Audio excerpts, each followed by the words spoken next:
Et bonjour à tous, j'espère que vous allez bien, que vous passez une agréable journée et que vous avez surtout passé un excellent nouvel an.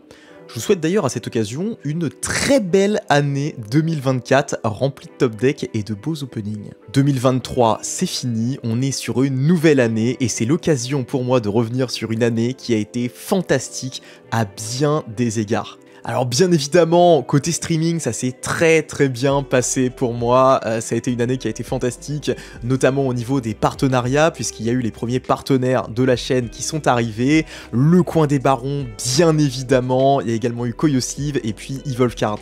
Au-delà de ça, on a également cast la première Challenger Cup avec Trape en partenariat avec Konami. Et puis enfin, il y a eu la première émission en collaboration avec Gab et Volt, qui sont les Yugi Days, une émission durant laquelle on parle de l'actualité Yugi, globalement tous les jeudis ou presque.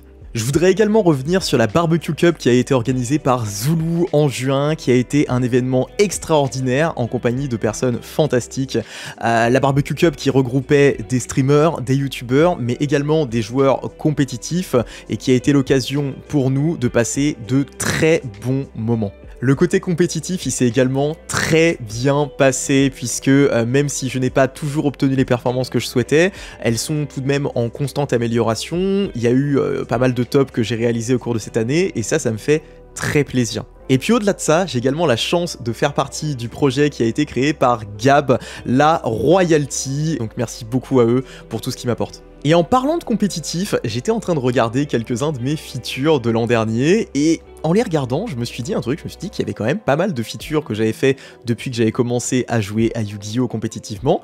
Et du coup, je me suis dit, mais attendez, est-ce que je vous ferais pas une petite rétrospective de ces features? Alors, malheureusement, ne vous emballez pas, je n'ai pas pu retrouver tous mes feature matchs, il y en a certains qui ont malheureusement disparu. Il y a notamment la demi-finale du premier tournoi de la DAC, lors duquel je finis invaincu à l'issue des rondes et où je m'incline en demi-finale. Je n'ai pas pu retrouver tous les enregistrements.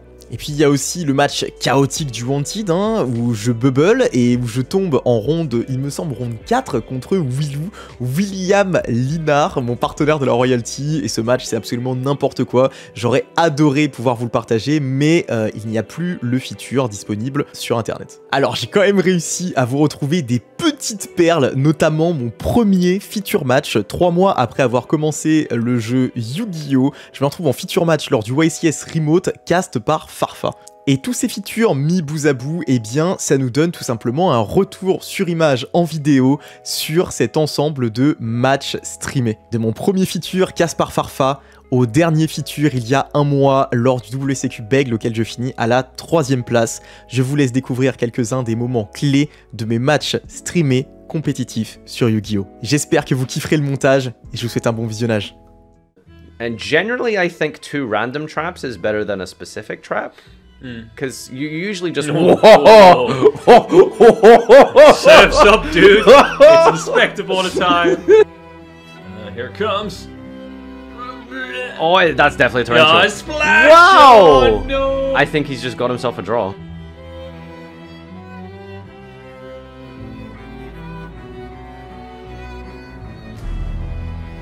On va spell la licorne. On va dire book sur la licorne. Cliff de la lune qui passe Les face monstres du verso. main deck. Ok, bah du coup, norme licorne. Le deuxième livre. Wow. 1-0 pour Barcode ici dans cette première game. Après le dice roll gagné pour lui, c'est la première manche de ce BO3. Et ouais, il peut ranger, il y a l'étal ici sur le terrain, il y a le cache Tirac Prayer qui est révélé, il peut attaquer en défense. C'est bien remonté de la part de Amouche ici. Alors, le petit contreur d'ennemis du côté de Barcode. Move très intéressant ici de Barcode qui retourne la game avec une seule carte. Parce qu'on a burst. Je pense qu'il y a battle. Ouais, et c'est la battle et c'est la game ici. Bravo à lui. Qui prend le dessus il l'a sur pris Amouche. proprement. Quelle game. On aura donc Trape contre Barcode, premier match de cette demi-finale. Regarde ce board, il y a 5 cartes monstres sur le terrain, 4 MP. Ça va être compliqué à break. Il remonte, notre ami Barcode, il est même dans une position très favorable. Ah, il est en train de se défaire de ce board. Il s'appelle Barcode, il revient du loser bracket. C'est Barcode, le premier finalistes. On est de retour ici à cette BBQ Cup pour la grande finale. 8000, 45 minutes pour aller au bout de ce BO3 de cette finale. Tu haches sur le terrain, Kashtira ici. Effectivement. Waouh, ok. Le Zeus ici qui est placé pour Oh, et on va se prendre directement un Dark oh, Ruler. c'est intéressant. Allez, on va scoop Et ça cette passe, game, c'est ça, dommage. cette game. Oh là là là, Barcode qui a su bien gérer cette partie. Oh, Et shifter Zoé. qui a été utilisé, mesdames et messieurs, sur cette finale. Bon, en tout cas, on a fini sur IP de phase down. Ça va être terminé, je pense, ici. On tape Lilla 2400. Ah non, ok, ça tape. Ok, non, ça banne avec Fenrir. Et ça bleu. check. Et c'est Et la terminé. victoire Et pour c'est le Barcode. Barcode qui remporte cette Bam. finale. Oh là là. C'est parti, mesdames et messieurs, pour le top 8 de ce tournoi. Jean, Alexis contre Axel. Donc 5ème pick qui sont posés chez Axel. Là, oh, le plumeau de Damarpi qui est activé. Quel big welcome du coup qui est chez nous. Et il y a Jean-Alexis qui réfléchit. Il a une hache, quelque chose. Il a une hache, mais c'est quelqu'un ce mec. Et ça possède. Et Barcode qui va s'imposer et passer en top 4. La round 5 avec Barcode qui va affronter Ali. Ali qui a gagné au dé, qui commence ici avec une Lone Fire.